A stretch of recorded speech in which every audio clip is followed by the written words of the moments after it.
بسم اللہ الرحمن الرحیم۔ السلام علیکم۔ سید الانبیاء خاتم المرسلین حضرت محمد رسول اللہ صلی اللہ علیہ وآلہ وسلم کے فرت و مسرت اور رفاقت و یکجائی کے 2 سال بیت چکے تھے۔ حضرت آمنہ رضی اللہ تعالیٰ عنہ کے لخت جگر جب 6 سال کی عمر کو پہنچے تو والدہ محترمہ کے دل میں خیال آیا کیوں نہ میں اپنے بیٹے کو اس کے والد کی قبر پر لے جاؤں۔ پس آپ نے یہ دل میں تہیہ کیا اور حضرت ایمن رضی اللہ تعالیٰ عنہ کو ساتھ لے کر یثرب کے دشوار گزار اور طویل سفر پر روانہ ہو گئیں۔ 2 اونٹوں پر سفر طے کرتے ہوئے بالآخر آپ رسول اللہ صلی اللہ علیہ وآلہ وسلم کے ننھیال پہنچی، جہاں آپ نے دار نابغہ میں قیام فرمایا۔ وہیں حضور صلی اللہ علیہ وآلہ وسلم نے اپنی والدہ ماجدہ کے ہمراہ حضرت عبداللہ رضی اللہ تعالیٰ عنہ کی قبر پر حاضری دی اور وہاں ننھیال کے رشتہ داروں سے ملاقاتیں فرمائیں۔ یہیں بنو عدی بن نجار کا ایک تالاب تھا جہاں حضور سرور کونین صلی اللہ علیہ وآلہ وسلم تیراکی فرمایا کرتے تھے،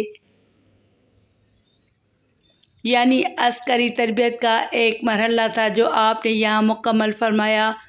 محدثین کرام نے اس کو یوں بیان کیا ہے کہ ایک عرصہ بعد جب حضور یہاں دوبارہ تشریف لائے تو آپ وہ حالات بیان فرماتے تھے کہ جو یہاں آپ کو پیش آئے تھے، یعنی آپ نے فرمایا امی جان نے یہاں قیام فرمایا تھا اور میں بنو عدی کے تالاب میں تیراکی کیا کرتا تھا۔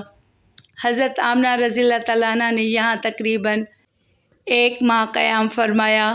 آپ کچھ اور یہاں رہنا چاہتی تھیں مگر وہاں کچھ ایسے حالات و واقعات پیش آئے کہ جن کی وجہ سے آپ کو مجبوراً جلدی واپس لوٹنا پڑا۔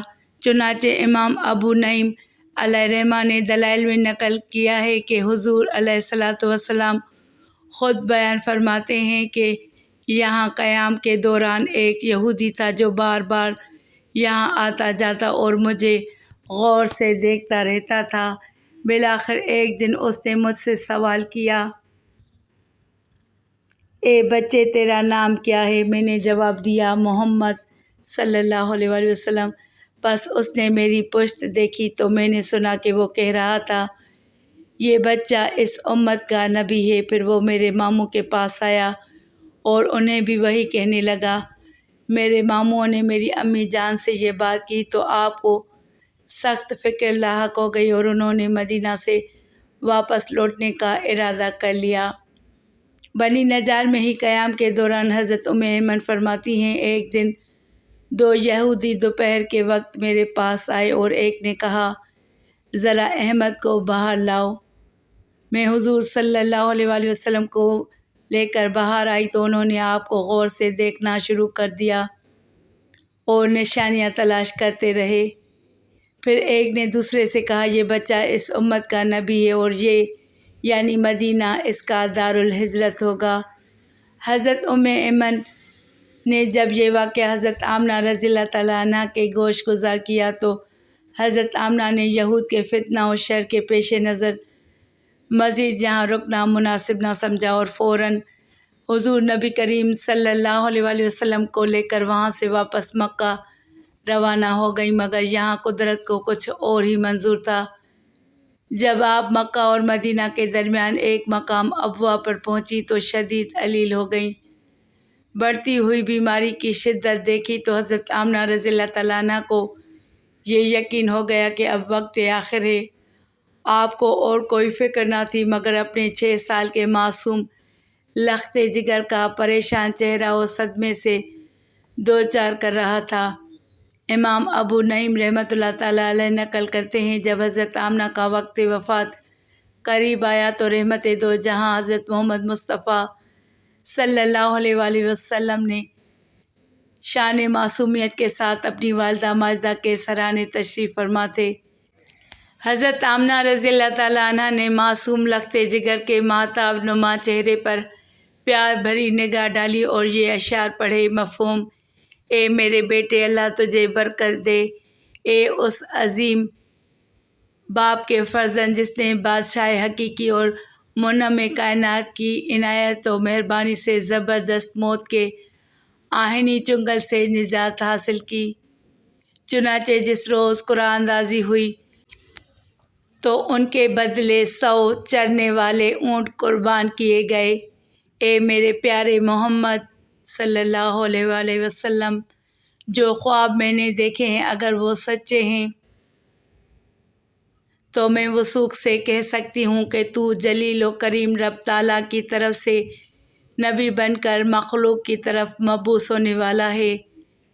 تو حق و صداقت اور اپنے دادا حضرت ابراہیم علیہ السلام کے دین اور اسلام کی روشنی کے ساتھ حرم اور غیر حرم کے تمام علاقوں کی طرف مبعوث ہوگا۔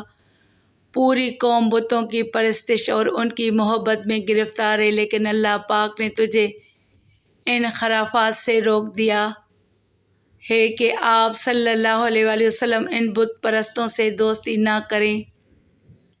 پھر آپ نے فرمایا، ہر زندہ کو موت آئے گی، ہر نیا پرانا ہوگا اور ہر بڑا فنا ہوگا۔ میں تو مر رہی ہوں لیکن میرا ذکر دنیا میں باقی رہے گا، کیونکہ میں ایک ایسے بچے کو جنم دے کر چلی ہوں جو سراپا طہارت ہے۔ یہ آپ کے آخری الفاظ تھے۔ انہی الفاظ کے ساتھ آپ کی سانس اکھڑنا شروع ہو گئی اور اگلے ہی لمحے آپ اس دار فانی سے رحلت فرما گئیں۔ آج کونین کے لیے رحمت بن کر آنے والے پیغمبر اعظم حضرت محمد صلی اللہ علیہ وآلہ وسلم یتیم الابوین یعنی ماں اور باپ دونوں کی طرف سے یتیم ہو گئے تھے۔ آپ صلی اللہ علیہ وآلہ وسلم نے والد گرامی کی شفقت تو نہ دیکھی تھی، بلکہ جب پہلی بار ان کی قبر ہی دیکھی تھی کہ اسی سفر میں والدہ بھی قبر میں آرام فرما گئیں۔ اب حضرت ام ایمن اکیلی حضور صلی اللہ علیہ وآلہ وسلم کے ساتھ تھیں۔ آپ کبھی معصوم کے حسین چمکتے ہوئے چہرے سے آنسو پوچھتی تو کبھی انگلی پکڑ کر حضرت آمنہ کی قبر پر لاتی۔ وہ کیسا دردناک دن ہوگا، حضور نبی کریم صلی اللہ علیہ وآلہ وسلم کے دل کا حال کیا ہوگا، یہ اللہ رب العالمین یا اس کا رسول صلی اللہ علیہ وآلہ وسلم بہتر جانتے ہیں۔ حضرت آمنہ رضی اللہ تعالیٰ عنہ کی تطہیر و تکفین کے مکمل حالات مستند کتاب میں نہیں ملتے، مگر آپ کی قبر اطہر کا مقام ابوا ہے، جو کہ مقام مستورہ سے صحرا کی جانب قریباً 24 کلومیٹر کے فاصلے پر ہے۔ اسی پر کثیر مورخین کا اتفاق ہے۔ ابن سعد علیہ رحمہ نقل کرتے ہیں کہ صلح حدیبیہ میں جب رسول اللہ صلی اللہ علیہ وآلہ وسلم مقام ابوا پہنچے تو آپ صلی اللہ علیہ وآلہ وسلم نے فرمایا، اللہ تعالیٰ نے مجھ کو اپنی ماں کی قبر کی زیارت کی اجازت دے دی ہے۔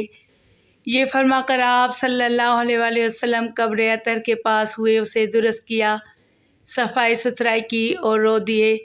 وہاں موجود صحابہ کرام بھی آپ کو روتا دیکھ کر خود پر قابو نہ رکھ سکے اور رونے لگے۔ کسی نے جب پوچھا کہ آپ صلی اللہ علیہ وآلہ وسلم گریا کرتے ہیں تو فرمایا، مجھ پر ان کی رحمت و محبت چھا گئی تھی تو میں اس لیے رو دیا۔